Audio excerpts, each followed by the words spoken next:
welcome to Rivals of Waterdeep in Avernus.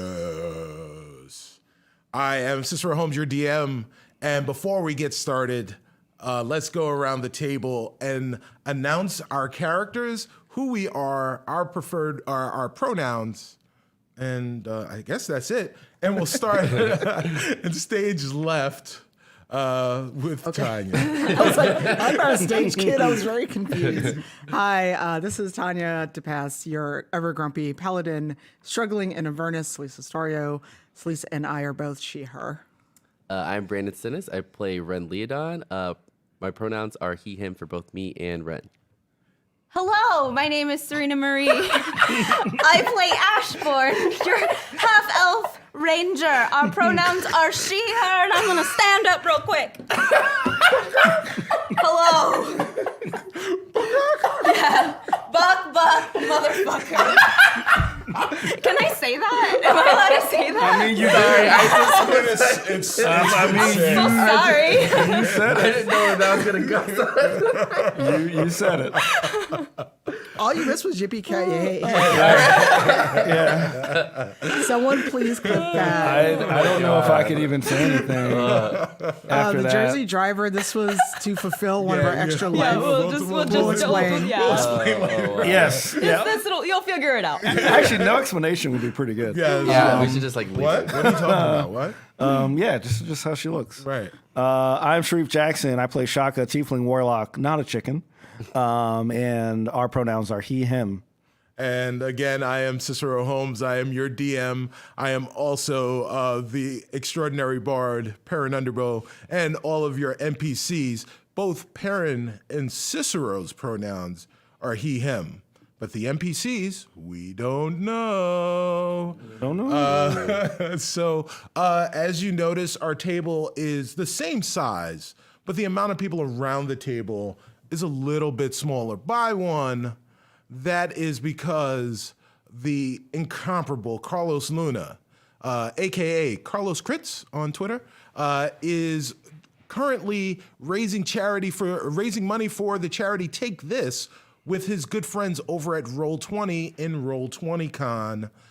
He is doing amazing things this weekend with Roll20, and right after this show, or open up another stream and watch the great people over at Roll20 and all the wonderful things that they're doing over there, and say hi to Carlos. So yeah, hey Carlos, we love you. Yeah, we love you, Carlos. Hearts. You may notice that Surena What? is What? Is completely normal. I feel yes. fine. I'm a little warm. Right, yes. If you guys had not been aware, we were in a charity stream or a charity adventure of our own. The Race into Avernus, Race into Avernus. Race to Avernus. With a bunch of our other friends here that stream here on D&D. Yeah. For Extra Life. That ended on October 1st, and we finished in third place, but the kids won. Mm-hmm. We, in conjunction with everyone else, raised over $17,000. Yeah. So thank you, everyone, for all of your help. The winners, we were not the winners. We did finish on the podium. Yeah, we're Yes. on the We podium. finished in third place, Third place. raising $1,650. And we reached all of our stretch goals. And we reached all of our stretch goals. But the winners were our friends over at D4, Vroom Vroom. They did it. Congratulations.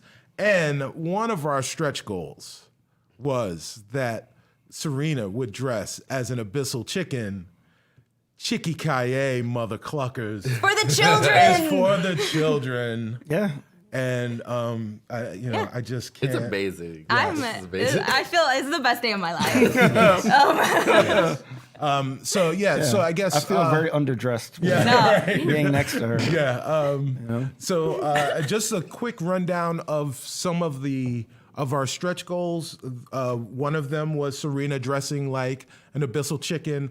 Another was that Shaka or that Shareef and Shaka, his character, would ask or would play the entire game using the form of questions, or everything you say is a form of a question. Yes, everything that is a happened last week. Yes. So please go back and watch episode 42, 43. Yeah. Yes, that was 43. That was 42. Oh, wow. Right? Yeah, Numbers no, are hard. this is the third This is episode. That was 43.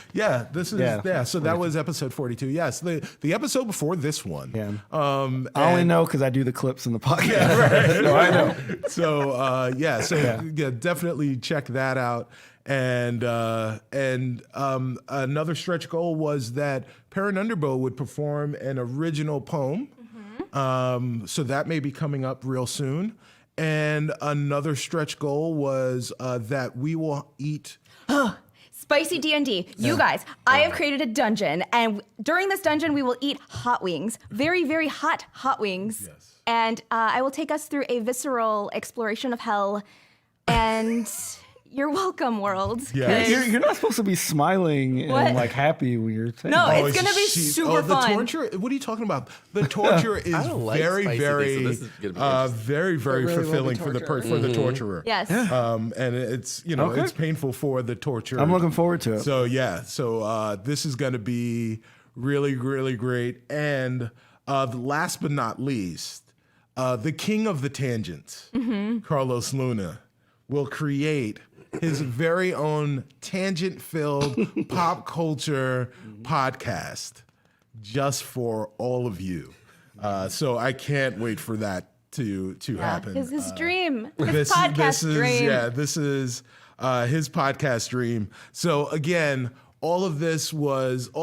these crazy shenanigans were part of the brainchild of the one and only Miss SurenaXMarie. Oh my, stretch goals are so weird. For the children, for Extra Life. We're so excited that we were able to make all of our stretch goals and hopefully make all of your bizarre dreams come true with the things that we do. And I guess we'll go on from there and talk Sponsors. about the people that believe in us, the organizations that believe in us and want to help you. First and foremost is the great D&D Beyond. D&D Beyond is what we use digitally to follow our characters and check out our spells and gain and lose hit points and all of the things that we need in order to run a very, very successful D&D campaign right over at dndbeyond.com.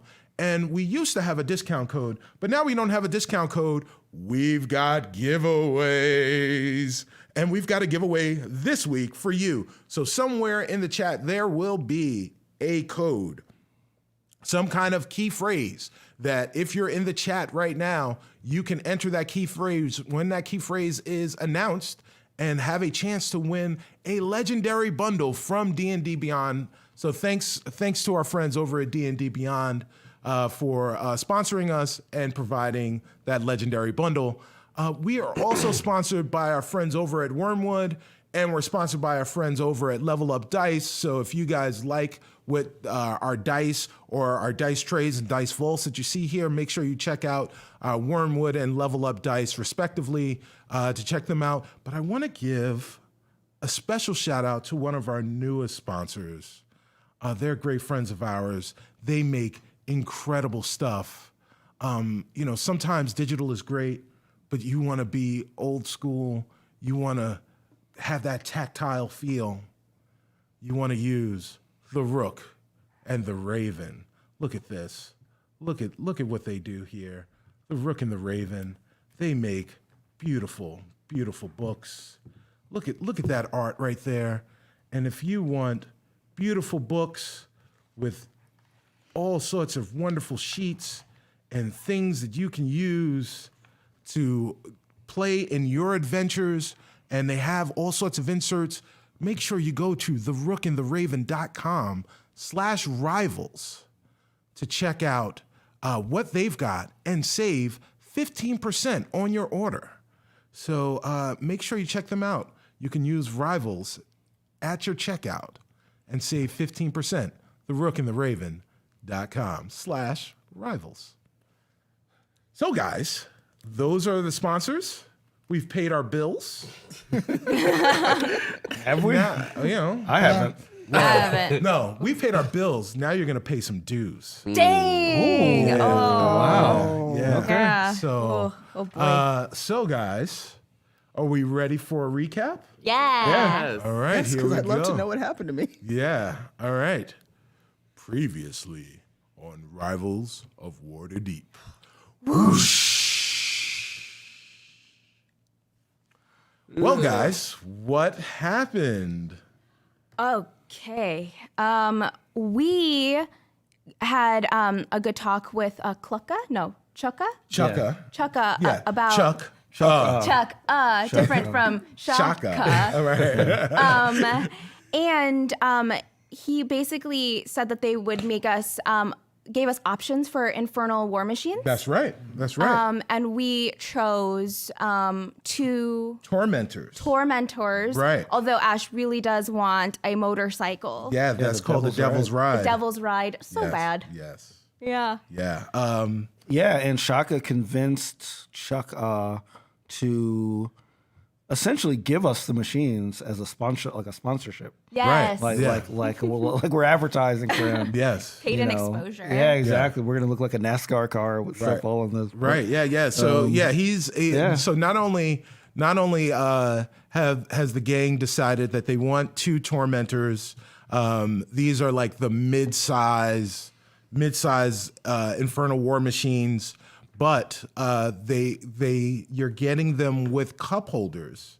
This Yes. is what Chukka described. Chukka and Clonk are the Kenku that live at Fort Knucklebone and do all of the work, the mechanical engineering on the Infernal War Machines that's owned by Mad Maggie. Not only are you getting them, but you're getting cup holders. Chukka calls them his signature series, so you're getting Tormentor SS's. And part of the reason that you're getting such great deals is because Mad Maggie took Celise and Rin out on a scavenging mission, and they were more successful than I think even Mad Maggie could have imagined. They came back with one heck of a haul. And Celise came back smiling because she was able to smite a lot of things. Successful. Yes, she was very, very successful. And her bloodlust of killing evil was satiated by the haul that they were able to attain. Yeah. We also learned a lot about Knock Knock's backstory. That's right? correct. That's correct. And how So he came. so if you were here for episode 1, you knew that the episode ended with the return of our half orc elf raised friend Knock Knock. And Knock Knock gave us kind of a backstory of what was happening in between the time that he left us and his journey to the rest of the group. And one of those things was he told us the legend of the 12 monkeys. Oh yeah. Which there were 11 monks that were missing their keys. They were all stolen by a 12th monk, and he was charged with regaining those keys. The legend of the 12 monk And then keys. Carlos definitely tried to make Die Hard. Yes, Thing. yes, Yeah. Pretty funny. Yes. So we learned some stuff. sorry, go ahead. Yeah, no, please. Oh, so Knock Knock, the reason he came back, not only because he loves us, is because his, I don't know what to call her, but like the head of his elf clan, Right. Yeah. she said that you need to go back and help cure like Robbie right. of the wood disease. Yes. That of the disease that he got back last season. Right. So when Knock Knock came, he basically absorbed that Yes, he that took wood disease from he took it was called the Rowan blight. Yeah, Rowan blight. The Rowan blight, and he absorbed it.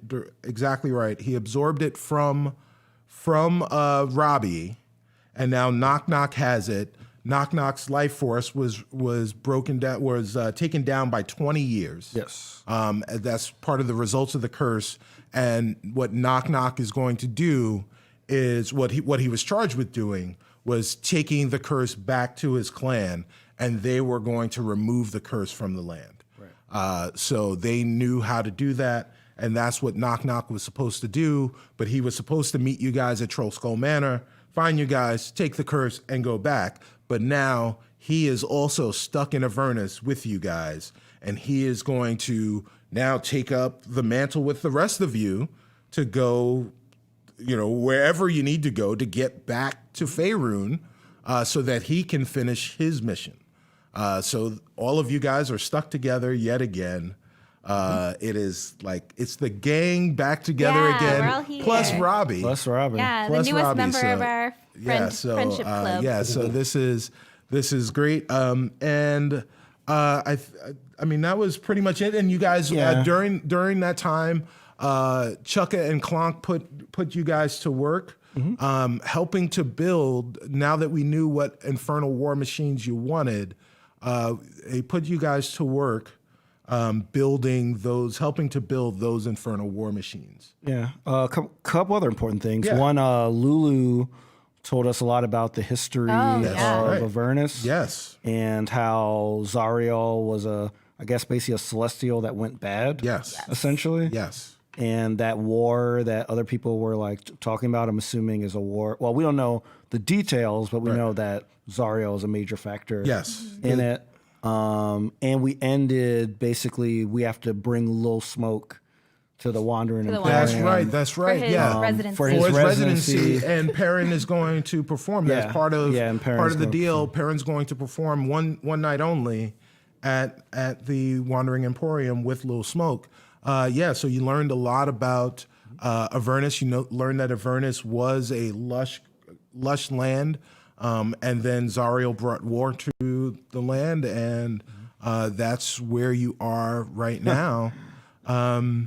That's a funny thing in the chat. We need to bring Lil Smoke to child services. That's pretty good. He's emancipated. Pretty good. So if time permits, as we normally do, we will save some time for questions in the chat as our characters. So if you have any questions, save them for the end, and you'll have an opportunity to ask those questions. So, guys, are we ready? Yeah. All right. So here we go. So guys, we are returning to Fort Knucklebone.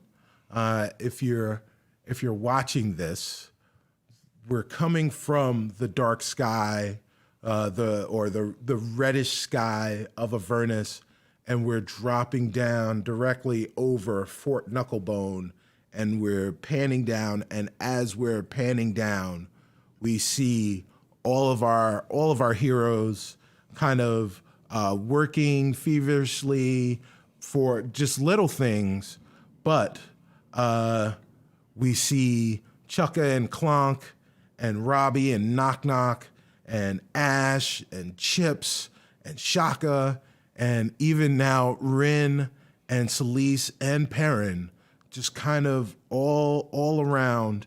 Lulu and Mad Maggie are off in the corner at a table, sitting at Fort Knucklebone, and there are two giant tarps sitting there where those infernal war machines would be.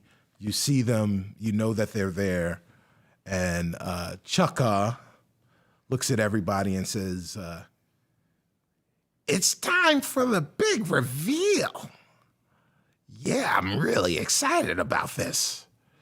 Guys, I worked really hard.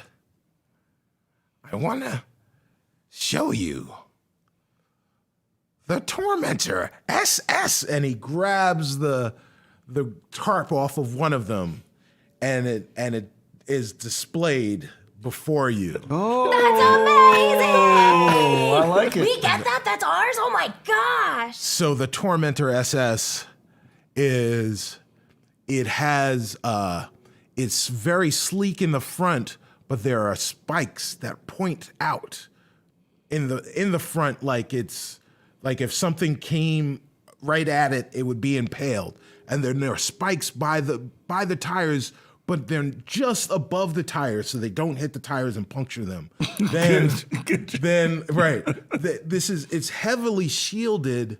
There are 4 sets of doors, and on the doors there are just little eye slits that let air in and allow you to see out of it. And then there is shielding in the front that is gilded shielding, or slitted shielding, so you can see through the shielding, but protects you kind of from the light that you would normally get. And on the back is a giant spoiler, and on the back behind the giant spoiler is a rack on one of them, and on the back of another is a crane.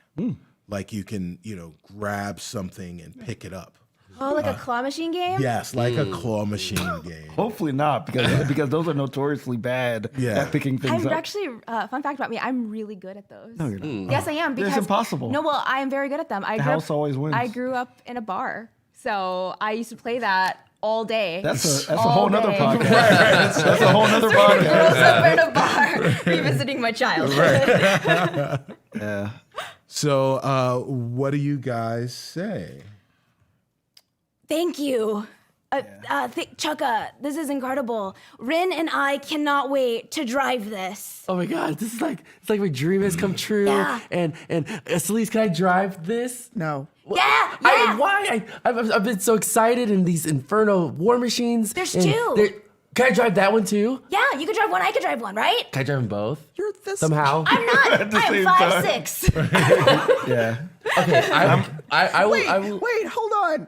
Why is everyone asking me if you can drive? I don't know. Because you're our faithful leader. Yeah, that is true. I'm the That's leader. kinda When did weird. this happen? You've been leading us since. Well, how many years has it been? And you've been leading us this whole Check your time. watch. So I think it's very important that you have your insight and your input on who is driving this car. But I would like to drive this one because this one looks nice. Okay. Shaka, what do you think? As they're talking, I'm walking up to the claw Okay, because I just want to check it out because it seems pretty cool to have a claw in the back. roll investigation on it. 12. So you're looking at this claw. The claw is connected by a steel chain. This chain is very thick. Okay. And you see that there is a levy system on it. And you're looking at the engineering of it. You see that there is like the equivalent of this hydraulic system that goes into the cabin of the Infernal War Machine. Okay. From it. As you're looking at the claw is also itself made of it's 4 prongs. So, like north, south, east, west prongs that are opened right now, but they also look very, very sturdy. So if you wanted to grab something, you'd be able to grab something. Good. Yeah. Chukka walks up to you and he says, "Hey, Shaka, I see you checking out the work, eh?" Yeah, I'm glad you're not calling me Jaja. Yeah, that's right. Yeah, so it's good. Jaja, yeah, that's right. You're Ja. Well, what do you think of it? I think it looks pretty good. I know you said that this is your personal thing, so I'm sure you put a lot of good work into it. There's a lot of personal touches on this thing. I could have changed it. I could have changed it into a giant like sledgehammer. You could have just been bashing stuff, but sometimes maybe you'll find something on the road that you want to pick up. Yeah, and like we're not out to like destroy things. We're just trying to leave. So we're just trying to protect ourselves and well, So as they're having this very rational, good conversation, Rin and Ash are kind of playing with the thing. I want Ash to be like at the controls trying to pick up Rin. The claw. Let's do it. Roll performance Okay. on trying to. Like Ren's kind of like Trying to okay. get- He's like, okay, I'm gonna swerve this way. Okay. All right. It's a dirty 20. All right, so Celeste is so not going to heal you if you get hurt. This is going to hurt. so I'm ready. Ash takes to this like a fish in water. She is adept at this. So Ash the grew up in a character bar. is great, but Surena the player grew up in a bar. That's right. So she has imbued the powers of her own claw machine mastery. like she's a vessel. The Yes. I like that. Imbue that power into Ashbourne. And Ashbourne just scoops up Rin. In fact, she picks Rin up by the back of his cloak. Wow. At a pinpoint, just missing his neck, and is now holding Rin in the air by his cloak. Rin, what are you doing? I can see Ren's speech just like, okay, Ash, that's a little too tight. We did it. And I feel like I'm flying though a little bit. If you drop him and he breaks his legs, I'm when so he not healing says, him. I feel like I'm flying, but I want to gently this is the claw, Yeah, right? yeah, it's a claw, yes. So just, Yeah, you can I just move. want to sway him All so right, gently, yeah. so So he's having fun. you're swaying him in the air, and Yeah. and because you're so good at this, it does look like Rin is flying Wow. through the air. So What Rin, do y'll think? This is so cool. So Lisa's just like, if you break your legs, don't come running to me. I will let him down. all right. So do you let him go as you're swinging? Absolutely not. I want to put him down. Okay. So yeah. So roll performance no. again. Oh no. Hoping my legs gonna be okay. Yeah, I don't. Chips will spot you. Chips is your spotter. Yeah, it's cool. Oh no. That's a 6. So you're going to let him down, but you didn't compensate for the momentum of the swing, and as you go to drop him, he kind of like drags and falls on the ground. How hard is he? I want you to roll acrobatics, please, Rin. Yeah, maybe you can save this. 6. Oh, maybe not. Rin, realizing that he is about to fall, goes to like tuck and roll, but he just hits the ground and he just kind of rolls on the ground, and everyone has a good laugh. Can I be flat? Can Ren be flat on his face? Like when it Yes. happens, it's Yes. just like, all right, Ash, Sorry. that was not what I was prepared for. Okay. Well, next time we know what to do. If we have an enemy, we got to pick him up with the claw. Yeah. I was a test subject for that. Thank you. But yeah, I need to sit down for a second. Okay. Celeste, even though she's annoyed, she's like, and this is why I don't want you driving. You're going to do things like this. Being awesome. Yeah. Yeah, We're sorry. not. We're gonna be very responsible. That's why we're getting our playtime out now. Hold on. You just said we're going to be very responsible while you two just tested the claw on you. Well, we have to You're test lucky you something. didn't break your neck. Yeah, because we But have to the test it out controls on- work. Yeah, the controls work, That's pretty good. and then if Ashbourne needs to take out an enemy, she knows how to grab them like that. Test subjects, we have to test things out before we actually do it in real life in live. Such a scientist. See, preparing. Celeste told us to be prepared for everything. Not by nearly breaking your neck. I'm willing to risk it for the group. Wow. While I can only heal so much, right? while they're talking, I want to go over to Mad Maggie Yes. and I want to ask her what is the best way to navigate to the Wandering Emporium. Well, Shock, Jaja, right? Yeah, Thank yeah. Hey, Jaja, it's funny you should say that because, me and Lulu over here, you guys are gonna go to the Wandering Emporium, but we was just looking at the map, and we've got it mapped out right here. So you're pretty intuitive for a tiefling. What's the for a tiefling mean? Yeah, well, I'm in Avernus, and I happen to see a lot of tieflings. They're not very intuitive. You're one of the good ones. Well, Okay, all right. you are very nice for a night hag. That was the rudest thing that anyone's ever said to me.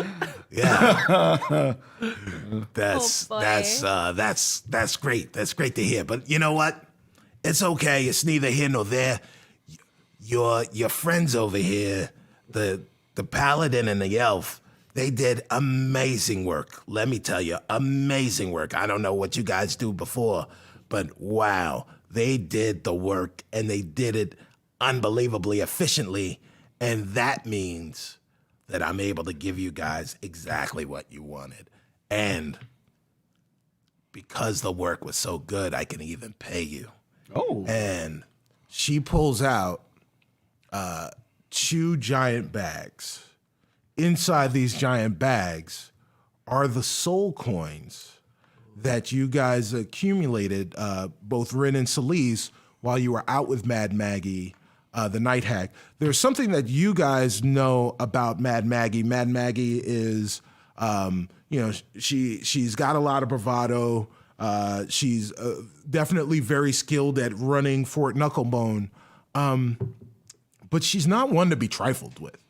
You guys went out and found hordes of legions of the dead out in the wastelands of Avernus, and you were expecting that maybe you guys would be doing a lot of the heavy lifting.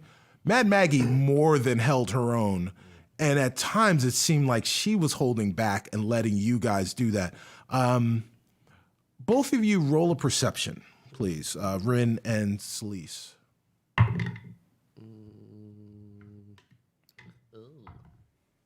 Oh, 10. Sorry.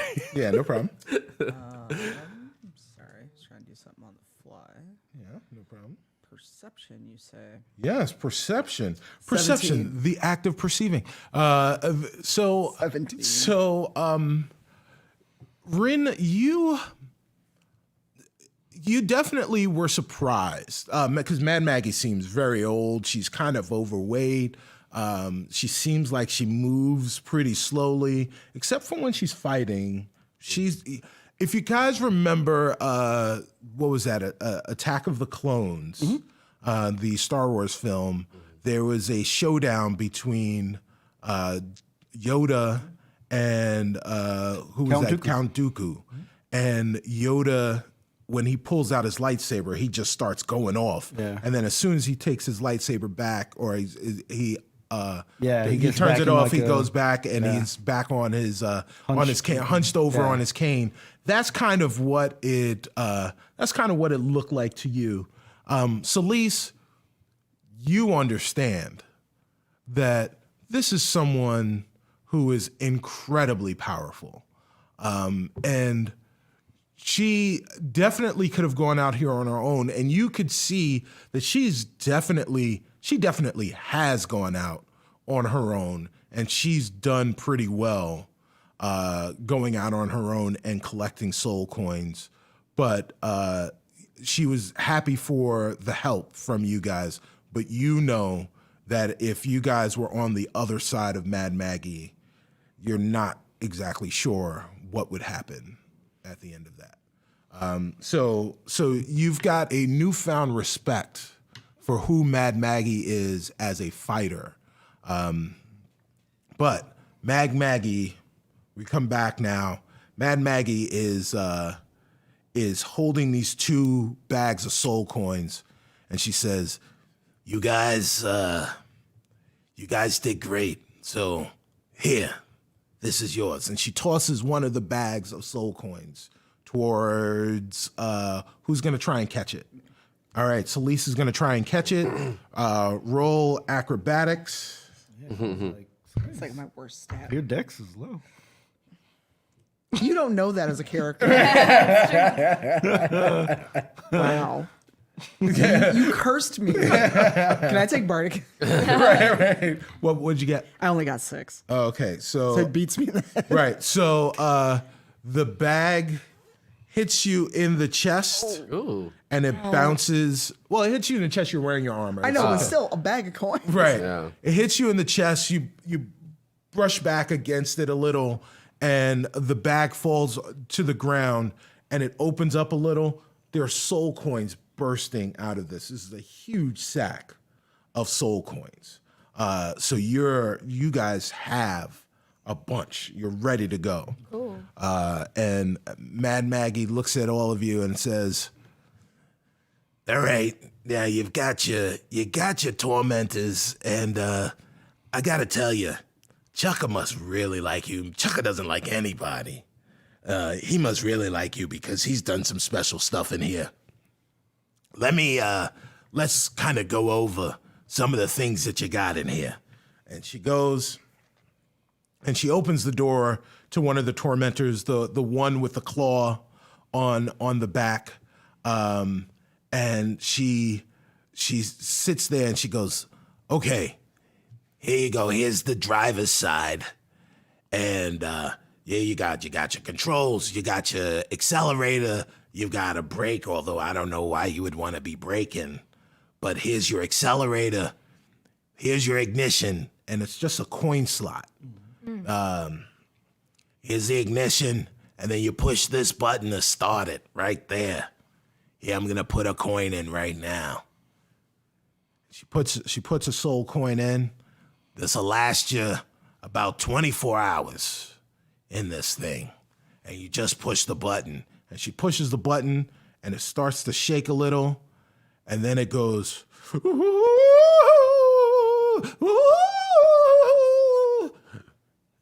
Listen to that thing howl, yeah. The sound that comes out is the screamed, tortured sound of a soul. These are soul coins, and in order for the machine to actually run, it runs on the pain and the torture of the soul that was trapped within that coin. And so you just hear this as she starts to rev the accelerator, the screeching of the soul gets louder and more tortured.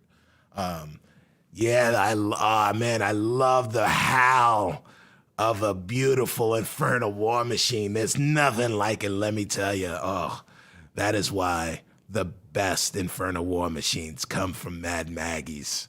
You don't get howling like this from anybody else's infernal war machines, let me tell you. So then she turns it off. And it goes, oh. The machine is quiet, and she's going through, and she says, All right, this one's got the crane. I can already see that the half elf with the arm over there. Ashbourne with the arm girl. She's already got the controls down over here for the crane, so you know how the crane operation works. There are some other weapons in here, and then there's this button over here. Don't push this button. It's a giant blue button. Why would you have install a button that we can't use on this device? And why is it so big? It makes us want to push it. What happens if we push it? If you push it, you'll find out. But I don't know if you want to push that Oh, you're button. going over the operation of the That's car. right, and I'm telling you not to push that button.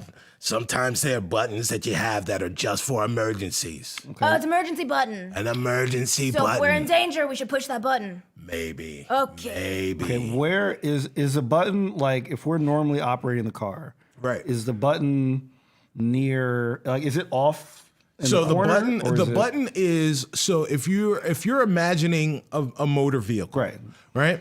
So you have your steering column in front of the driver, and then normally what you'd see is radio and air conditioning and stuff like that. There is no air conditioning. There are thank vents God. Sorry. that will allow you to smell the outside, but there is a giant speaker. And where the radio would be and like climate control and all that other stuff, just to the right of that, like right and above it, is a giant button. Right. So it's on the dashboard. It's not something that you could accidentally hit. Okay. You have to deliberately hit Got it. Okay. that giant button. All right. So, so the giant blue button, Don't push this button. It's an emergency button. Don't play around with this button. You can't go back from it. I'm telling you. Okay. All right. All right. So, and we can go and we can look at the other one. Do you want me to start the other one up too? Is it the same? Well, There any it's differences? the difference is what's it got in the back. All right. Well, Let's see it. Well, yeah. Right. well, so on the back of that one, there's no weapon of sorts. What there is like, it looks like, if you didn't know any better, it looks like a bike rack on the back of that one. Okay. It's just really weird. So, yeah, this one's for hauling. So if you need to haul anything, you can haul stuff on this one. What do you guys think about that? That's awesome. Yeah. Question for you, Maggie. Yes. Yeah. What do you got, Dragon Girl? Ash. Ashbourne. Yeah. Question. So there was talk about a devil's ride at one point. Yeah. What would it look like if we were to buy it? If we were to purchase a devil's ride from you, how much would that cost? It would kind of be a, well, I mean, we make all our stuff to order, so it would cost. You've got enough here because you got enough soul coins here to purchase one. Okay. But it would take a while I don't- to okay. make one. Is there a place where I could find one outside of here? Yeah, well, they're gonna be some at the Wandering Emporium. So Okay. there's a dealership. There's a dealership? dealership. All right. There is a dealership at the Wandering Emporium. Well, I mean, where do you think they get their Infernal War machines from? It's true. All I right. make all the Infernal War machines in Avernus, but all the best deals are right here. You get the best deals at the factory. Because they're marked up at the dealership. They're marked up at the dealership, and I get payment from those guys. This is my friend Hal. He knows where the Fort Knucklebone is, and he brings me money every periodically. He's kind of my PayPal. So he's Nice. Hal, my PayPal. So I love. Sorry, guys. I love the fact that Joe just looked up over his monitors and looked me directly in the eye. That was for you, Joe. So yeah, he's my PayPal. He comes in, he brings me money. Yeah, you guys can do something. Oh, there's one other thing that I need to show you. All Infernal War machines are magically imbued with something. So not only did I create the greatest Infernal War machines in all of Avernus, but I also patented a communication system. You see that speaker right there?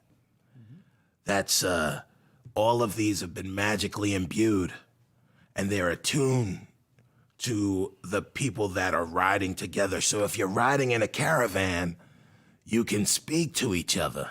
Oh, that's good. Yeah, I call that, it's the Hag radio. Yeah, so it's hag raid. So well, I'm a hag, and they use radios to raid deed to the other ones. Yeah. Hag radios. So so you guys have those, and they're connected to all of and when you guys are imbued in a infernal war machine, it can communicate with you. So you guys can communicate with each other when you're in the separate ones. Okay. Just as this moment, Chukka comes over and he looks at Ash and he says, "You know, I don't know why, but I like you, kid." I like you too. I think you're awesome. You're so strong and smart. Yeah, that'll do it. I've got something for you. And he goes into the back, and he comes back out, and between his arms, he's rolling out between his arms, a one-seat, two-wheeled, what looks like a motorcycle, a devil's ride. This is the best day of my life. Wow. You see that bike rack right there? Yeah. And he goes and he grabs Chukka or Clonk. The two of them go and they hook the devil's ride to the back of the tormentor, and it clicks right in. Ash now has a devil's ride that she can use whenever she wants. I'm so excited. Like, yes, Surena, I'm like out of breath. I can't wait. So, Yes. all right, guys. We happen to know where the Wandering Emporium is, and if you guys want to get to Harmon's Hill and you want to get to the Wandering Emporium, this is a straight shot now. It's a straight shot north, but you gotta leave now. Okay. But before you leave, you got to figure out a couple of things. First off, who's riding with whom? Mad Maggie, she's a weird person, but she's got good grammar. So who's riding with whom? The other thing is, these are infernal war machines. They're your vehicles. They're your conveyance. They must have names. So what are you gonna name your vehicles? I got one. Yeah. What's yours? Gary 3. Red's like, yeah, I think that's perfect. No. Why not? Which one do you propose to be Gary 3? The one with the crank or the one with The one with the claw. The one with the claw. Okay. Okay. I mean, Invictus for the other one. Ooh. what did you say? What? Invictus. Invictus? That's Okay. cool. Right. Invictus and Gary 3. You're driving Gary 3. Of course I would. I would never put Gary 3 in your territory because you mess with Gary 1. Celise. Mine is Ash's Smash. Ashes smash. Ooh, I like Ashes Smash. Okay. Are you really bringing up that lime again? Yes, because we wouldn't have a Gary 3 if you didn't kill Gary 1. And now you just make me think This about has been that. like a against defining Celise. moment for Rin. This is like a And then Red starts crying. Burst into tears. Celise is just like, Yeah. like what I, Tanya, am thinking is probably much worse than what Celise would say. All right. Well, I'm gonna grab a little smoke. Has he been in this area the whole time? Yeah, or Little is he- Smoke has been around. He's watching all of this stuff going on.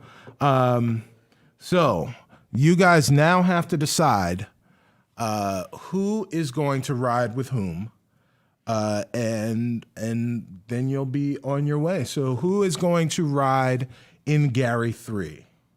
I think we've decided that Ashbourne is going to Ash should be in drive. the- Well, Ash should operate the claw. Oh yeah. She should operate the claw. Oh, so Ash is going to drive. that's actually Ash a is good going to idea. drive Gary 3.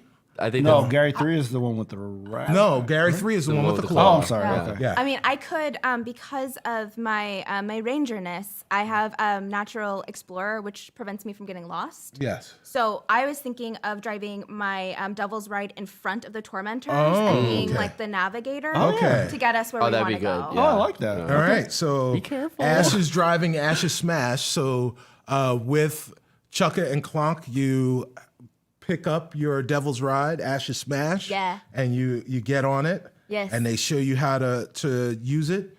They put your coin in.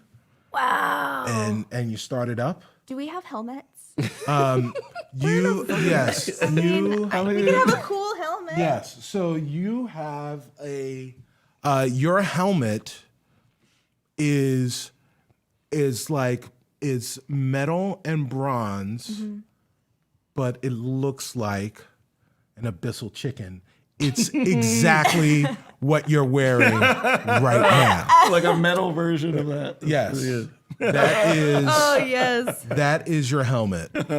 I feel like it was one of like the prototypes that were like, no one's gonna buy this. Just give it to the girl. It's fine. Yes.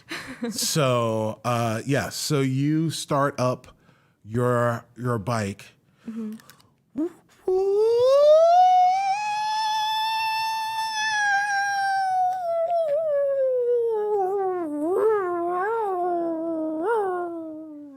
I'm just gonna ignore that. And ignoring it.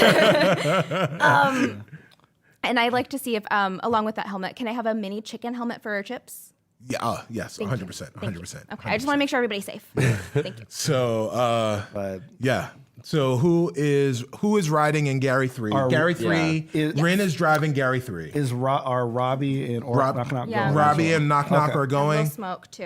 Oh yeah, and Little Smoke. Yeah, guys. Hey, well, I think I would like to drive one. I think we can keep. I think we can put you in the claw actually. Like in the claw Yeah, mobile. in the claw. No, in the Oh, claw. Robbie, you're gonna put Robbie in the I want to put Little Smoke. Oh, you're gonna let's put do Little that. Smoke. Oh, that was my Robbie voice. I'm sorry, that guys. was- Yeah. We That should was a do bad. that. It was a bad Robbie voice. I'm sorry. No, it was good for Robbie. I thought it was Robbie. Yeah. Little Smoke is kind of like Yeah. Little It's Smoke, Mickey you know. Mouse. Yeah. Little Smoke is he's younger. Well, But Rami is like this. Hey guys, yeah. Yeah, so nerdy. all right, well, I will ride Invictus. All right. Are you driving Invictus? Oh no, I think no, Celise I'm would driving. drive it. Oh, Yeah. Celise. All right. So Celise is driving Invictus. Yeah. Who else is riding? All right. Let's. So like we'll have decide. to. Wait, are we really gonna put Little Smoke in that claw? Because I'm No, excited for that. Okay, I was getting excited. We for should. that. I don't know. Should we, All roll, right. should we roll so, for Knock Knock? So in Knock Knock, Rin, Lil Smoke, Perrin, and Robbie all decide to get in Gary 3. And then Lulu and Shaka and Celise are riding in, I guess, Robbie will ride with Celise, Shaka, and Invictus. Yeah, he would and want to Lulu. ride with. Yeah, with Shaka. Shaka, Yeah, yeah. that's true. Yeah, I'm going with Shaka. Yeah. 'Cause- yeah. All right. So we've got all our stuff. There is space in the back of Invictus to put the Troll Skull Manor dollhouse. Good. Because Awesome. Oh, yeah, I forgot we Good. had that. Perfect. So there is definitely I'm gonna enough like space. bungee cord it. Well, no. So there is space in the back of the cabin. No, I know that, but just we're. Oh, riding yes. So to keep it from bouncing around. Yeah. So you have safely secured it. It is ready to go. And All right, guys. Make sure when you get to the Wandering Emporium and you show these off, you tell them these came from here. And if anybody asks you, these are premium rides here. You know, straight from Mad Maggie, straight from the factory. These are the first ones off the line. All right, gentle people. Make them howl. and you guys start your engines. Yeah. All right. So you guys all push the buttons.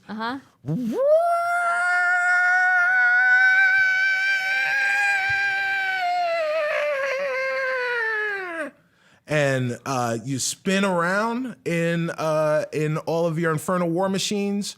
You're making your way to the north, what you'd perceive to be the north side of the. Oh, and I'm sorry. Before this, Lulu sat with you and showed you the map Yes. so that you knew exactly where you were going. Okay. So Ash takes point, and you're going towards what looks like the North Gate. The North Gate, bizarrely, rises up kind of like a garage. That's how they do that at the malls. It rises up like a garage, and you guys are off and on your way. Okay. So you're speeding along. You get about, I don't know, we're gonna use metric system now, guys. About a kilometer away from the Fort Knucklebone, and you look back, and it's not there. All right, there's dust and everything, but even through the dust, you should still see Fort Knucklebone. It's gone. It's gone. So now you're riding, and what Lulu has told everyone, and what you now know, Ash, is that it'll take you guys about 2 hours to get to to the Wandering Emporium. So while we're all in the cars, we're all in the Infernal War Machines. What's going on? What's happening with Rin? Rin, roll for me. Roll for me both performance. Yeah, roll performance for me, please. Oh, okay. 20, but not natural. All right, dirty 20. You, much like Ashburn on the claw, take immediately. You had been dreaming. Once you heard that there were Infernal War Machines, you had been dreaming of driving, not just riding in one, but being behind the wheel and being the operator of an Infernal War Machine. And it is everything that you could hope for. And because of your innate desire to drive one, you take to it immediately. And you are an expert. You are whipping it around. You are doing all sorts of different things, right? You're sitting there and you're like, oh, I live my life a quarter kilometer at a time. Yeah, so you are living your dreams right now. You're incredibly proficient. Celise, yes. Roll performance. Oh boy. On your ability to operate the Infernal War Machine, the Invictus. Oh, 21. Nice. Celise, the focus of Tyr is with you. And you put all your angst, your frustration, and your anger into focusing on driving. You're driving all of these guys to the Wandering Emporium, and you can do it. You're easily as good. You look over and you see Rin. He's just doing all sorts of weird things. He's swerving. Wasting that soul coin energy. Right. and you know that you could easily drive as well or drive circles around Rin, but you're not about that life. The life of a paladin is not to show off. It's just to perform, and you are performing right now. Ash. Okay. Roll performance. Oh, jeez Louise. Whew, that is 19. Got so scared. Ashbourne, you are Akira on this motorcycle, on this devil's ride. Ash's smash. You're still going straight, but you lean impossibly low on this.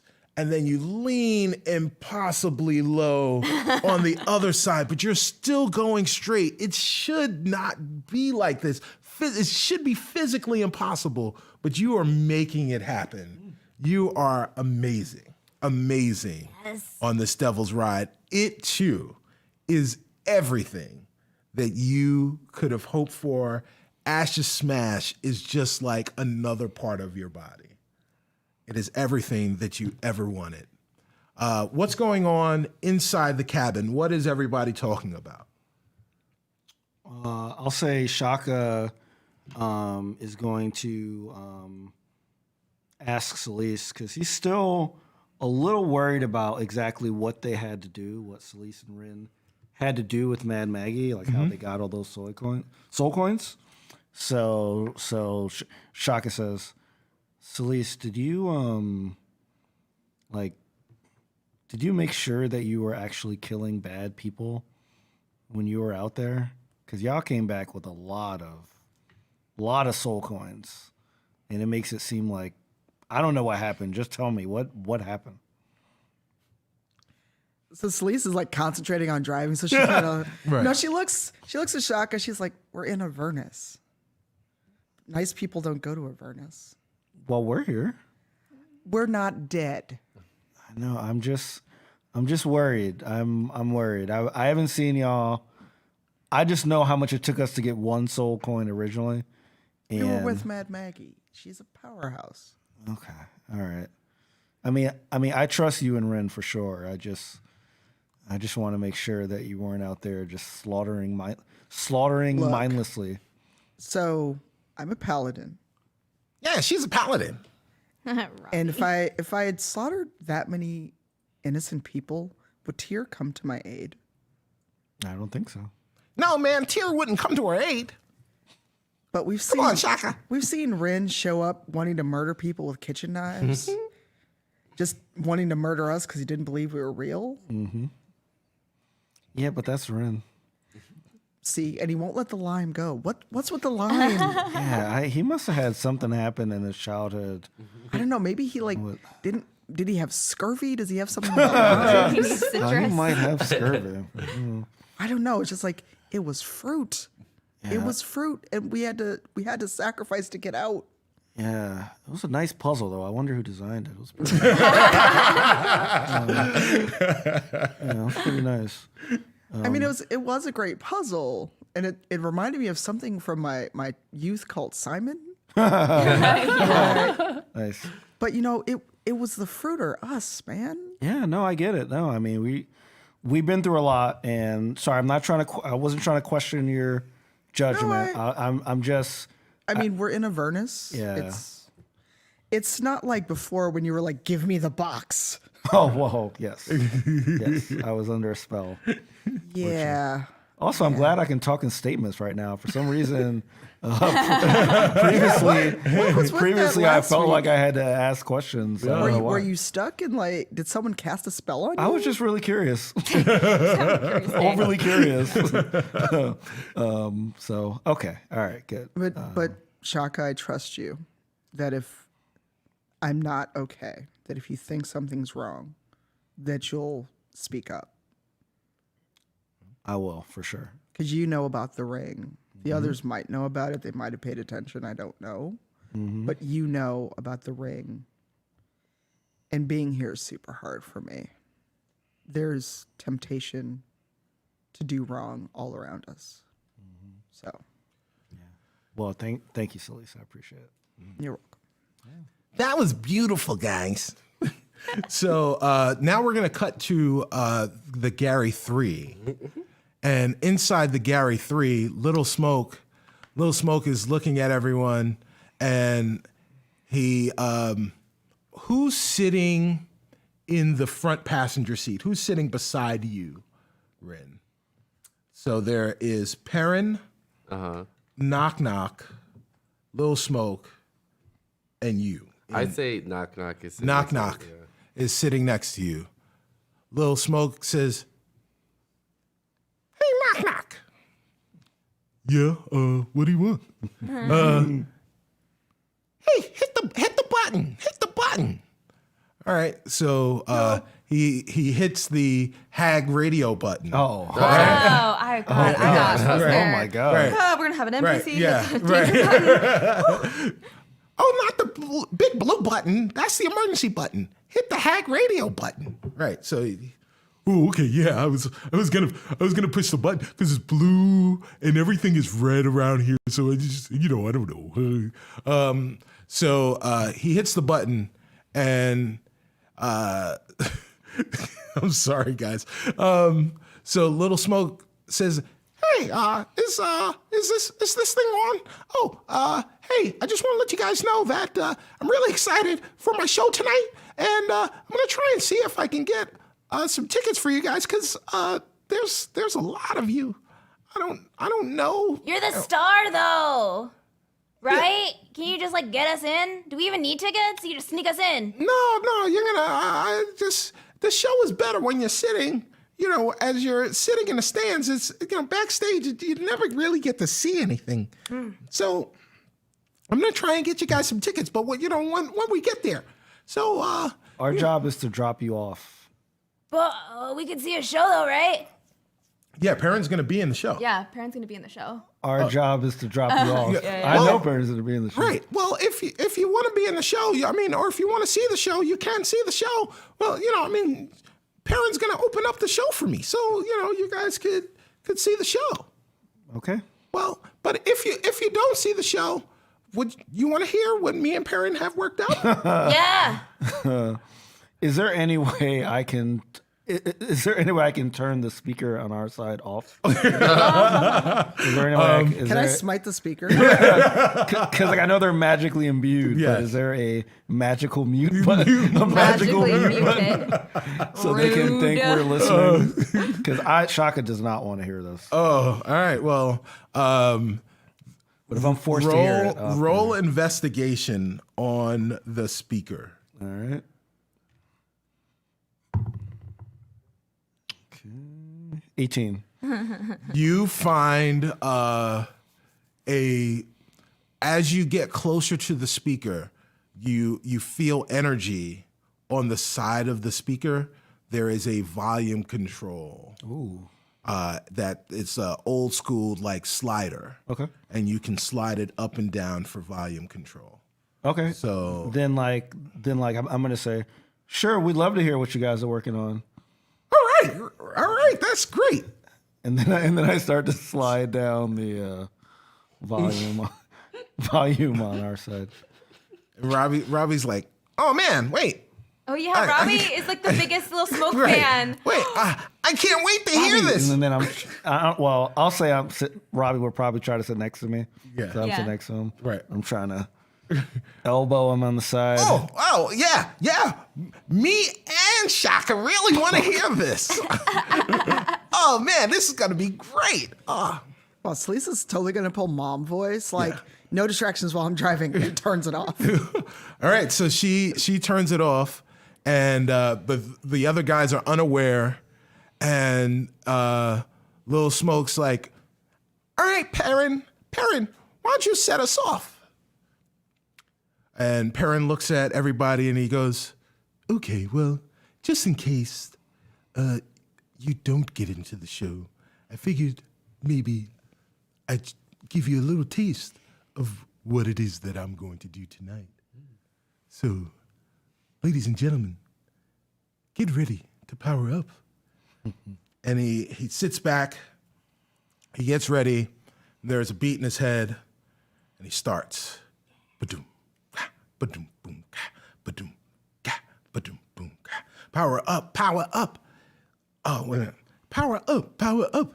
We got to power up, power up, power up. We've got to power up, power up, power up. I'm gonna power up. My name is PU, and I'm gonna power up. Purity unrivaled, passion untamed, bard extraordinaire, Perrin Underbow's my name. Pulling up on shorties when I'm doing my thing. Poetry unmatched. Oh no, they was all shorties because they all halflings. Poetry unmatched, my flow is absurd. Don't believe me, Octobird is the word. Some of my haters may call me a liar. Who are the 5 best bards ever? Perrin, and Perrin. 'Cause I spit hot fire. Power up, power up. You gotta power up, power up, power up. We gotta power up, power up, power up. Let's all power up. My name is PU and I'm gonna power up. Power up, power up. You gotta power up, power up, power up. We gotta power up, power up, power up. Let's all power up. My name is PU and I'm gonna power up. Yeah, that was so good. So with that, the power it fills all of you. This bard comes out and he does all of this stuff. You've all felt the power and you've all leveled up to level 10. So do we, since we Yeah, y'all since were you're rude. all- That's what you get for being do we, rude. right. Do we not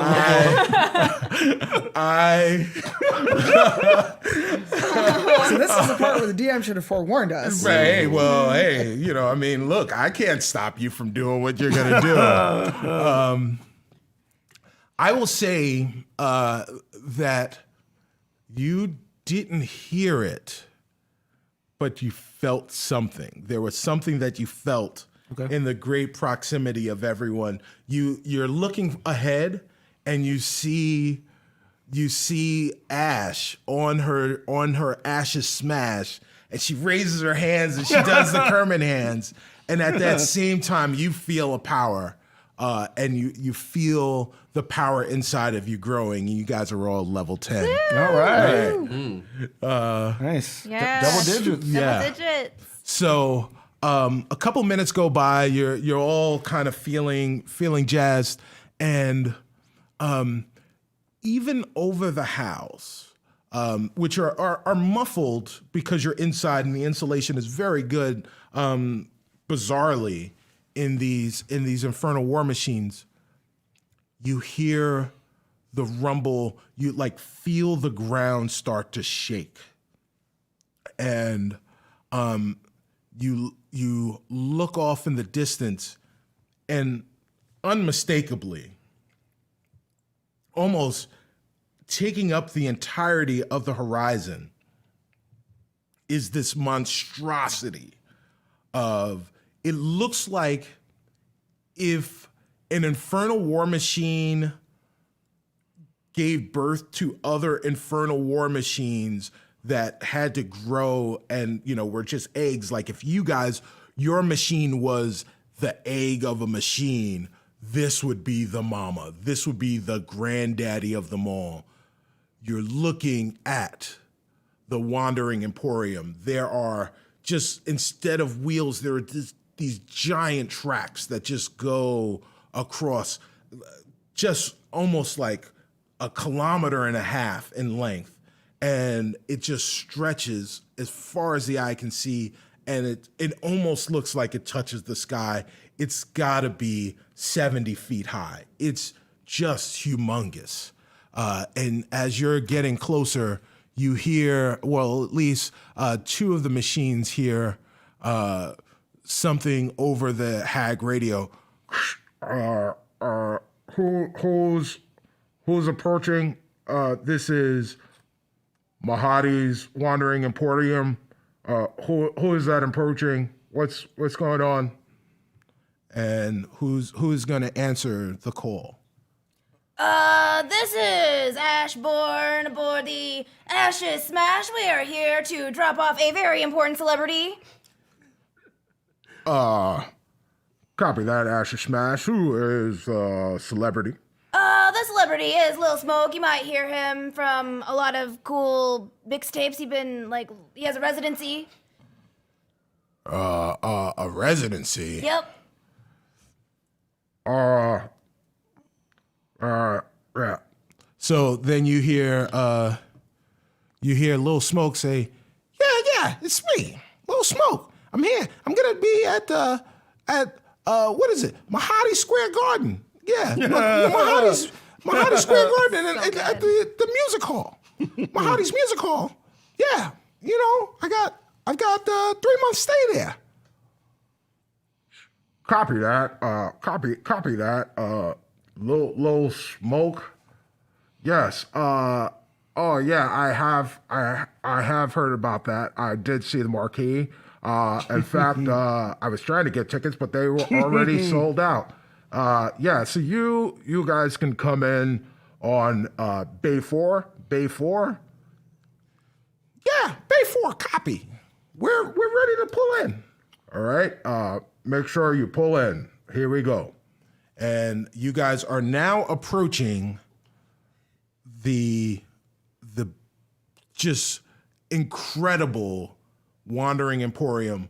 This scene reminds you guys of, if you need to picture something, the scene where the Millennium Falcon is going into the Death Star for the very first time in Star Wars: A New Hope. Just this massive, massive monstrosity of a building, and your minuscule little tormentors and your Devil's Ride are making their way to Bay 4. Yeah. And anyone read or see Mortal Engines? Yes, exactly like Mortal Engines. Exactly. Yes, I did. Yeah, it's pretty good. Disappointing. Very good. You liked it? I like the spectacle of the cinematography. Okay. The actual movie was not great. Yes, But exactly. seeing it in the theater, because I think Peter Jackson. Yeah, it was Peter Jackson. Yeah. So I had that like spectacle. Yes. Yes. Big London eating other cities. It was pretty so cool. when I was thinking about how to describe the Wandering Emporium, I sat and watched that movie for the very first time. Nice. And in spite of having watched that movie, I still used that as inspiration. So you guys are now entering this giant parking lot for the Wandering Emporium in Bay 4. And you look and you see all sorts of infernal war machines and all sorts of different designs and configurations, but none of them look quite as good as yours. You do see some that are even bigger, though. There are scavengers. They're really, really big, but you guys are coming and you see these, and you're looking for places to park. You only find 2 spaces, so Ash pulls up behind the Invictus, and you guys will have to place it on the thing. So you're now all getting out of the Infernal War Machines? Yes. All right. God, there's no parallel. Well, I had a Yeah. question. 'Cause, Yes. Like, I don't know. I feel like Ren's a little nervous of like Okay. leaving them out there because Right. we just got them. Right. Is there any way that some of us can stay with it? Or is Or, like, there a promise that nothing will happen? to Yeah, them? yeah. That That's they're, Can we put the club on it? Yeah. yes. So Take it. so you go to lock the doors, and as you lock the doors, the Infernal War Machine, or so like you, Rin gets out of automatically when he gets out of Gary 3. You hear, This tormentor is protected by Mad Maggie Electronics. Don't touch it. So cool. That's pretty good. so yeah, It just so it repeats is. over and Yeah. over. Yeah, it's protected. So can Celeste set it up so if someone does try to steal the Invictus, a Thunder Smite will go off? Sure, if you want to add your own Touch to it. touch to it, yeah, absolutely. So if someone tries to steal this, they're going to get their bell rung. Yes. So they are safe. Cool. They are safe.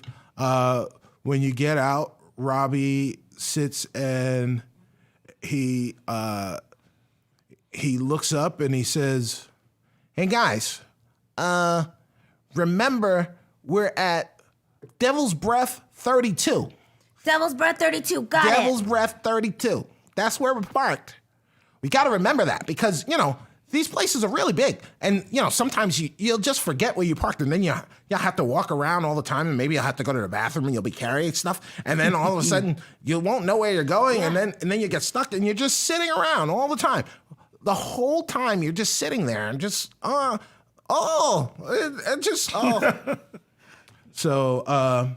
So you guys are walking now. You see a bunch of different creatures of all different shapes and sizes walking their way towards what looks like to be lifts out of the garage area into, and you kind of look up, and there are just all of these different levels of all of these different beings all over the place. You see that when you get on the elevator or you get on the lifts, you look and the lifts have buttons on them, and the buttons describe what everything is. So you're all now on the elevator or on the lift, and the elevator one, the level 3 says merchandising. Level 4 says restaurants and eateries. Level 5 says entertainment. And level 6 says VIP. And level 7 says you don't want to know. And level 7 has it says you don't want to know, and then there's like a hole on the side of level 7. Like the button's missing. Well, no, the button is Like a key there, or something. but see. there's a hole on the side in order for you to I assume presumably Activate. in order to activate that. So So we are going to level 5, right? To drop off. I think VIP. I think Little Smoke might be a VIP. Ooh, let's try that. well, let me and Perrin are gonna go to level 5, and we're gonna try and get you guys some tickets. Okay. And see if we can get that worked out. And you guys can go and maybe get yourself something to eat, or maybe you want to buy something. I don't know. I don't know what you guys want to do. So you figure that out. We don't need your help. We'll take care of it. Y'all want to go shopping? Yeah. Did let's- you remember some soul coins? Because we have the sold coins, right? Well, not the whole giant sack of. Why don't we have the sack? I mean, Celeste threw some in her pouches, but did you all grab some? Yeah, I'm Yes, sure yeah, if I will say that you, Yeah, we have some. everybody's got soul coins. Okay. So you guys are getting off at level 3. merchandise. Merchandise. yes, level 3. Level 3. I'm gonna go to level 4 because I'm hungry. food? Yeah. You want to eat first, and I'm then sure go? there might be some meat vendors on level 3. There might be some, people are, Turkey buying leg? something. Yeah, Yeah, there's like walk around. so so you guys go to level 3? Yeah. All right, so you guys are getting off at level 3. Lil Smoke looks at Knock Knock and he says, "Hey, you, big guy, why don't you come with us? We could, maybe use some muscle." Knock Knock says, "Okay, I'm muscle." So Knock Knock goes with Perrin and Lil Smoke up to level 5. Everyone else, except for Lulu. Lulu says, "Oh, well, hey guys, there are some friends that I have here. I'm gonna go see if I can find my friends." Have fun. So Lulu stays on the elevator with Lil Smoke and Knock Knock and Perrin. You guys all get off. I'm going to cut back to all of you guys in a second. They're on the elevator. Level 5 comes, and Perrin and Knock Knock and Lil Smoke get off. Lulu is still on the elevator, and then the elevator goes up. And so Perrin and Knock Knock and Lil Smoke are now on the entertainment section. And now I'm going to cut back to all of you guys on level 3 in the section of that is merchandising. When you guys step off the lift and you look, the ceiling shouldn't be as high as it is. But you look up and you almost can't see the ceiling.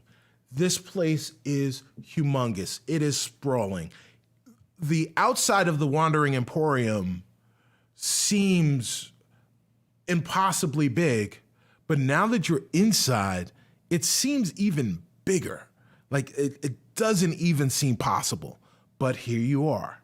And you just see people everywhere. They're going all over the place. And you look and there are just these stands of shops. There's or off to your left. In fact, you guys, everyone roll an investigation.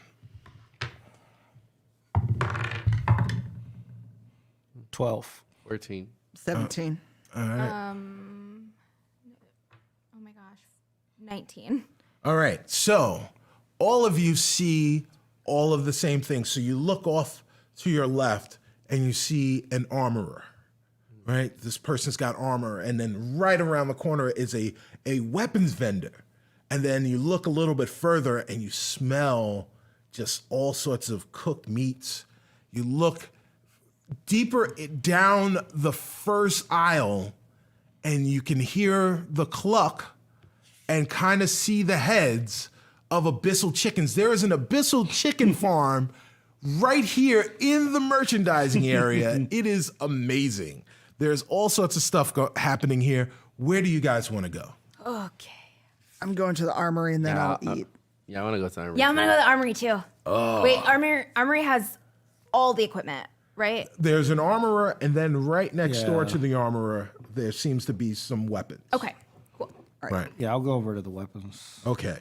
So we're gonna go to the armory first, and look at you. The guy looks at you guys, and the owner of the armorer is an Azamar. You guys haven't seen a lot of Azamars, but they're pretty prevalent down here in Avernus. And this Azamar says, "Hello, my friends. Hello. Look at the wonderful wares that I have here. Wouldn't you like some of them?" I would. Wow. Do you make these yourself, or do you have a company? Well, I used to make them myself, but then I became so good that I found a permanent location here in the Wandering Emporium, and I'm right off the lift. You can't get this if you're working in the back all the time. So now I've got people that work for me. That's amazing. That is amazing indeed. So What would you like? And you see all sorts, all manner of gilded things, of shielded things. They look amazing. You see gauntlets. You see full pieces of metal, like full suits of armor. You see helmets. There are all sorts of things. Bracers. There is everything there. It seems impossible for all of those things to be in a shop that size. Celise is drawn to a shield. Oh. So describe the shield to me. So the shield is just about the same size as the one she normally carries, which is Okay. currently strapped to her back. Okay. But it's very vibrant and blue, and it has a symbol of hope on it. Okay. And she's drawn to it because it's almost like tears, like go buy it. And so she picks it up, and it just feels right. It feels even better than the shield she's normally carrying. And she kind of holds it up. It feels great. It feels almost like she could fight with it, but something about it is like this is for protection. And she kind of flips it over, and inscribed in runes on it, it is Shield of Psychomancy. Shield of Psychomancy. Yes. Yes, I see that you have found something very special. Very special indeed. This Shield of Psychomancy is very rare in Avernus. Very rare.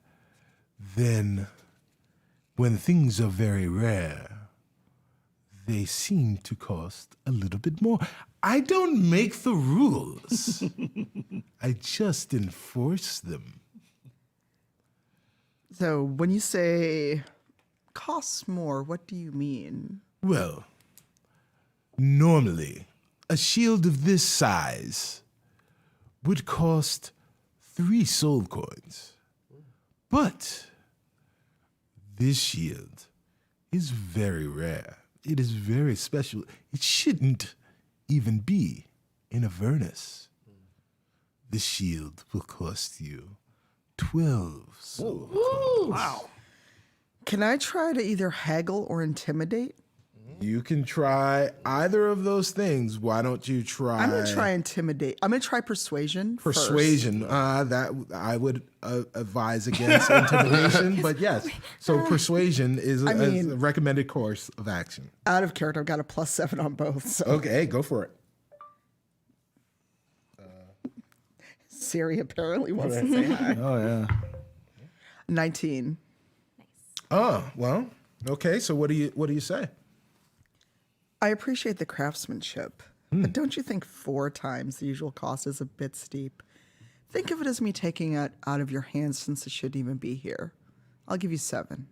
7? Well, let me just say that you're right, it should not be here. So I'll let it go for 9. But that's really as low as I can go.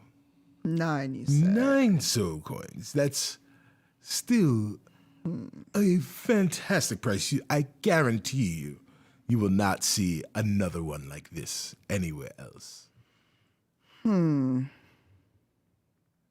She gives him a deep stare, kind of like, I know you're totally scamming me, but she feels like she has to rescue the shield from Avernus and from his clutches, so she gives up the 9 soul coins. 9 soul coins, and you have the Shield of Psychomancy that gives you a +2 on your AC. Correct. +2. And in the case of emergency, I can cast. Where is it? Of course, I didn't actually put it on my character sheet. Good job, me. I can cast Beacon of Hope at need. Oh, okay. All right. That is wonderful. Now, well, this is a great day indeed. Hopefully, the two of you can give us a little bit more. Maybe we can do a deal or two. Yeah, I and Ash is sort of in like the armor section, Okay. and Ash has this thought that she has fought so long and she has not had proper armor Right. at all. Oh. Because like she just doesn't wear armor, so she picks up this. It's on a hanger, or would it be on a hanger? What it would. Yeah. So I mean, it's on like a the dummy. equivalent. Okay. Like a dummy Yes. person thing. So it's on this dummy person, and it is a scaled armor that the scales look almost like dragon Yes, scales. yes. And it matches like the gleam of her dragon clawed hand, and she feels this deep, like primal draw to it. Right. And next to it, it looked like someone was making armor, Yes. but they only made a tiny bit of it. Right. So it looks like it could be maybe for a dog. Oh. Okay. So Yes. you look at this armor, and the merchant says, "Ooh, I see you eyeing the dragon scale. This is beautiful. It's enchanted. It is? It only calls out to those that deserve it. Do you hear the call? And Ash is looking at him, slack-jawed, wide-eyed, and she just like nods slowly. Ash, you go out to, he presents it to you. Mm-hmm. Do you touch it? I do. When you touch it, it says Ashbourne. Ashbourne. What's wrong, young one? It said my name. How much for this armor? Well, normally an armor like this, it's hard to come by. But this is, again, very, very rare.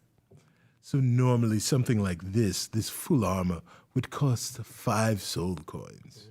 But because this is so rare, it's 15 soul coins. You said this armor only calls out to those who deserve it, right? So it is safe to assume that not a lot of people get this call, therefore clogging your inventory with things that people aren't gonna buy. So I'm actually doing you a favor by taking this off of your hands. Roll persuasion. Logical argument. I am a logical lady and I love deals. Logical lady in a So- chicken suit. You know, persuasion, that is a 15. You have persuaded him successfully. That argument works. You are correct, young one. How about 10 soul coins? How many soul coins do I have? A lot. You've got a lot. You've Oh, got a lot. okay. Yeah, no, Great. yeah. You've got more than enough to take care of this. Tell you what, Yes. I'll take it for 10, and I'll also take that like little bit of was that for like a dog, that armor? That was the beginning of a gauntlet, but it did not Yeah. finish. No, I'll throw that in too. I'll take it. Yeah, very well. Let's get rid of it. Yes. So you go and you give that piece to Chips. Yes. Does it cover his head or does it just cover his chest? I kind of see it like it, if it was a large gauntlet, Right. it has like, it goes over the back of him. Right.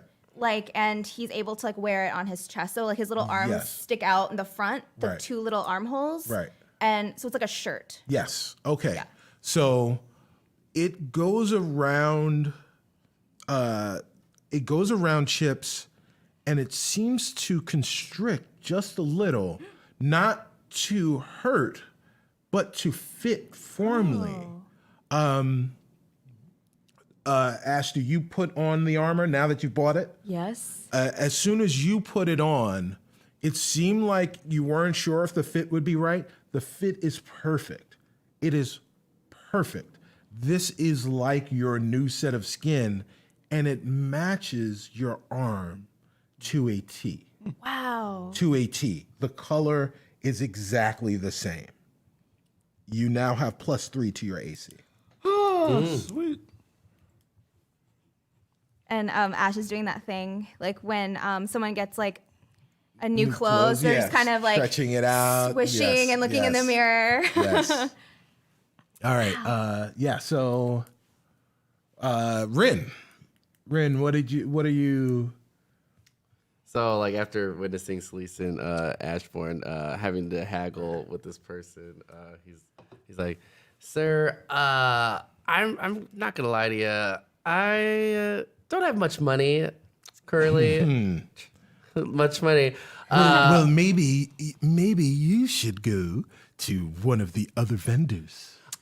Well, I hear that you have really nice wares here. Only the and, best. And I can I just like window shop just to see like what's like in my price range. Go ready. Okay, because I'm currently looking for like the sharpest knife that you have, Oh, or well, daggers. Knives and daggers are around the corner. Okay. Go see my brother. Oh, so I can't be. So you can't help me at all. Because I don't have weapons here. Oh. Weapons are around the corner. Okay, what's your brother's name? My brother's name is Phil. I am Bill. That is Phil. Okay. And go find Bill. Or Phil. Okay, I will go talk to Phil, and I will go find a knife that's in my price range. Okay, I appreciate all the help that you've given me so far. Very well, thank you. So Rin goes over to where Shaka and Robbie are now standing with who we now know is Phil, also an Azamar. Looks eerily similar to the guy around the corner. Are you trying to say all Asmar look alike? No, I'm saying these two Azamar look alike because they're twins. So at the same time as the conversation where Celise and Ash were that person over there in the chicken suit were doing their thing. Shaka is now talking to who we now know as Phil. Hello, my good friend. How are you? Are you looking for some weapons? Yeah, I definitely am. Something to adorn your side, or maybe cut some things. Yeah, more on that part. I usually do a lot of distance stuff. Yeah. So I'm looking for some kind of close quarter combat. Close quarter combat, you say. And he swirls his hand, and the weapons, there were like arrows and crossbows and everything, but then all of a sudden it just kind of like disappears and it spins around, and now you've got maces and short swords and rapiers and all sorts of close combat melee weapons right there. Okay, great. I'm looking for one in particular. Oh, yeah? Do you happen to have a Luckblade short sword? Oh, Luckblade short sword. Those seem to be very popular, but they're very hard to find. But you're in luck. There is nobody else on the Emporium who can find things like Phil. Phil the Finder, they call Phil the Finder, they call me. And guess what I've found? And he pulls out, seemingly out of nowhere, like as he was moving his hand towards you, he pulls out the blade. What did you call it? Luckblade short sword. He pulls out this Luckblade short sword. Okay. Sitting right there. What do you think of the Luckblade short sword? Okay, since he pulled it out of nowhere, I want to like make sure it is like the.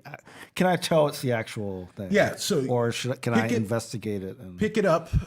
Pick it up, and when you pick it up, roll for investigation. All right. 24. This is the Luckblade short sword. It seems impossible that he was able to just have one, but it is indeed a Luckblade short sword. All right, yeah, because I might have thought it was a knockoff if he pulled it out that quick. No, you know. Yeah. All right, how much you want for this? Well, like I said, you're not going to find another one of these in the Emporium, and they're very, very popular. They're in very high demand. But for you, sir, I like the cut of your tiefling jib, and your armor is pretty cool. It kind of matches your armor, so I'm going to give you a deal. 13 soul coins. 13 soul coins. That's a deal. That is a deal. Let me tell you. Oh. Sometimes I charge as much as 18 soul coins for something like this. Okay. So while they're doing that, can I do cast check motive on Phil? Sure, go. All right, keep doing what you're doing. Don't mind me. Okay. Well, actually, you can't because this is happening you're at the other at we're the at same Bill time. right now. Yeah, I thought we went together. You were at Bill still. It's just me and Ren. Yeah. All right. You know what? Shaka is the type that is, if he sees something he wants and he has the means, he's not even going to try to negotiate. So he just says, okay. And he gives him 13 soul coins. All right, 13 soul coins. And the Luckblade's short sword gives you a +2? I get a +1 on attack and damage, +1 to saving throws. +1 to attacks, and +1 to saving throws. Yep. Robbie sees you doing this, and he goes, "Oh, that looks really cool. I want exactly what Shaka has." Oh my God. Yep, that's right. Can I get what he has? And he goes, he turns to the other tiefling and he looks and he says, "Well, tieflings are a pair, aren't they? Well, as I told your friend, it's very hard to find. This is impossible to come by sometimes. But the only place you can find a short sword such as this is with me. I just gave your friend one, but," and he pulls his hand and it appears yet again there it is. And he says, "This was even more difficult to find than the other one, but I am Phil the Finder, so I can let this go for 14 soul coins." Oh, yeah, that sounds great. That sounds awesome. But wait a minute. Oh, hold on. Wasn't it 13 soul coins for Shaka? Well, yes, it was. If that's Shaka, it was. But you're a much smarter guy, so I was giving you the better one. No, I don't think you should do it, Robbie. No, man, I gotta be just like you. All right, I'm gonna do it. Yeah. And he gives 14 soul coins. He also has the luck blade short sword. Sweet. All right, and it was at this time that Rin comes over to where you guys are, both holding these beautiful new short swords. I kind of want one of those. Do you have any more? Can I touch it? You can touch Robbie's. Robin, can I touch yours? I want to hold it. Well, yeah, sure, you can touch it. This is really hard to find. These are really hard to come by. Okay, I want one too. I want us, the three of us, to be like the three musketeers and have short swords and they're like awesome like this. All for one and three for all. Yeah. So you now talk to Phil the Finder. You talk to the vendor, and you tell him that you want, and he looks at you and he says, "Oh, my friend, these are incredibly popular and very, very hard to find. I was able to find 2 of them, but finding a third would be just impossible. I don't even know if I go through the entirety of all of Avernus, if I'd be able to find, oh yes, here is another luck blade short sword." And he just pulls out, it materializes out of nowhere. What do you think? This is amazing. Yeah. It's so shiny and it is. And like it is. You could probably stab stuff with it, like real deep. You can. Yeah. You can. Okay, I'll take it. Oh, well, these are so hard to come by. Normally, I'd sell these for 18 soul coins. Uh-huh. But for you, since your friends have bought 2, I will give you the best discount that I can. Ooh. 16 soul coins. Oh, so Red starts sticking his head. Well, I was talking to your brother at the other shop, and I had a really not great experience. You know Bill? Yeah, Bill was. Oh, just you like, know Bill. Okay, yeah. Then 17 soul coins. Oh, no, yeah, Bill was really mean to me, and I was just trying to have a really good experience in this establishment. So I was hoping that maybe it could be a little bit less than that. The customer is always right. The customer's always right, has the right to walk away. But since you don't like Bill, 15 soul coins. Okay, I'll do it. I'll do it for 15. 15 soul coins it is. So there are now 3 luck blade short swords, So good. which gives everyone +1 to attack and +1 to your saving throws. Okay. It's at this point, you guys all kind of converge and you're walking over to the place where there's meat and food. You're going to purchase your food, and Little Smoke comes up and he says, hey guys, I got your tickets. Yeah. The show starts in 10 minutes. 10 minutes? Wow. Okay. So you should eat your food and hurry up and come on. So he hands the tickets to Celise, because you're the most responsible, and he runs off. By default, it's true. So he runs off. So now he's got your tickets. You guys have your tickets. Great. And you're ready to go. You guys are going to eat your food.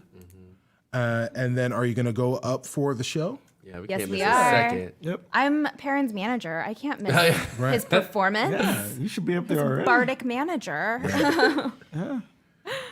So you guys finish your food, you go up in the lift, and you walk into the music hall, and you see the place, and you guys have your seats. The usher takes you to your seats in the 14th row of you're like right kind of like in the center closer towards the doors, but because there's so many of you, there's all this space. There was a seat for Lulu, but you guys haven't seen Lulu yet.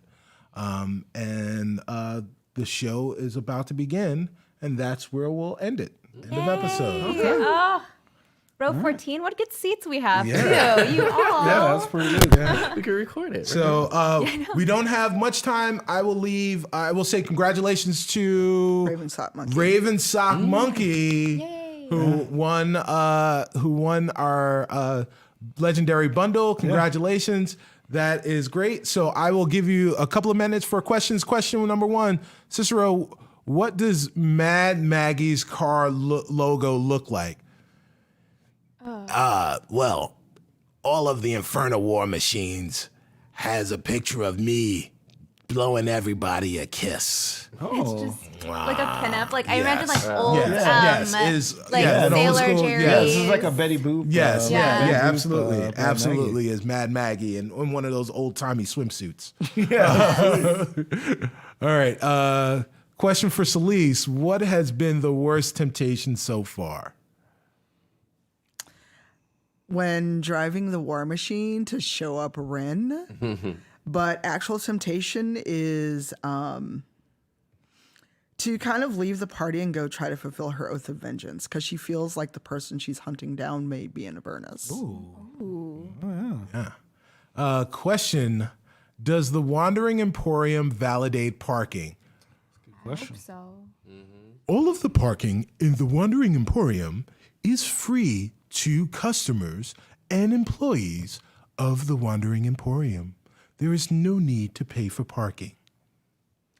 Oh, pretty good. Question for Ash: are you super excited about matching your armor with your arm? Yes, I am incredibly excited. For the longest time, I was always sort of ashamed and scared of my arm and making people feel uncomfortable by it, but now I'm embracing who I am, and this armor represents who I am and who I am becoming. So, yeah. Oh, nice.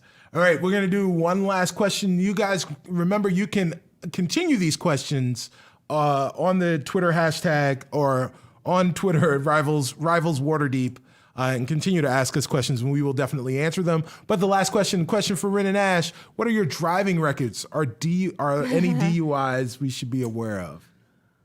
I just look at My Ren. lawyer is telling me that I can't speak on that matter, so we're gonna keep that to myself. I got my permit, and that's it. All right, So, there you go. no. You haven't no trouble with the law. No trouble. No license yet. No license, just a permit. You're welcome. All right. So since we are running low on time, I will say let's tell everybody where we're going and what we're doing, and I will have a couple of announcements when we end. Gotta be quick. Tanya, you can find me over as Cypher of Tears, CYPHEROFTYR. Next week, I'll be at Big Bad Con, doing a panel with Surena and also Carlos. And then the week after, I'll actually be back, but I'm going to visit our friends at Bungie. So it's back-to-back travel for me. I'm Brandon Stennis. I played Rent Leodon. You could find me on Twitter at IamBrandonTV. TwitchCon is over, thank God. So that's over. I am working on my charity event for the Scareathon at the end of October for the Trevor Project. And they got Twitch Chicago happening in December. And that's where you'll find me for now. Hello, I'm SurenaXMarie. You can find me on Twitter at SurenaXMarie. We are going to Big Bad Con. We have a panel on Friday that I'm really excited about. After Big Bad Con, I'm going to be going to Gamehole Con, and then I'm getting married, and I'm so excited. Yes, and you can find me on. I am the newest cast member on the podcast Autonomic, so stay tuned for that. All right, cool. And I'm Shareef Jackson. You can find all my stuff at shareefjackson.com, ShareefJackson.com. Jackson.com. That'll link to my Twitter, YouTube, all that stuff. I'm Shareef Jackson on all social networks as well. I just spoke at the Fall Experiment this weekend in Milwaukee, which was very cool. And at the end of the month, I'll be speaking at the System Now conference about gaming and STEM, the intersection. So check it out. All right, and I am Cicero Holmes. I am Stubby Stan on all of your social media platforms. I played Perrin Underbow, your DM. I played at being your DM and all your NPCs. You can find me on my social media platforms. There is a bunch of stuff that I am doing there. I'm not going to any cons, but I will be around. Feel free to holler at me. Also missing is Carlos Luna, Carlos Crits on the Twitters. He is in Roll20Con right now, so make sure you go to at Roll20 app on Twitter to find out what is streaming and where, and help them out. They are running a charity for Take This, so they're helping all the great people over at Take This. So check that stuff out. Just another announcement really quickly, guys. There will be no show next week because of so many people traveling. So we will see you in 2 weeks. And until then, we'll say, cluck, cluck, my motherfuckers! Cluck, cluck, motherfuckers! Bye!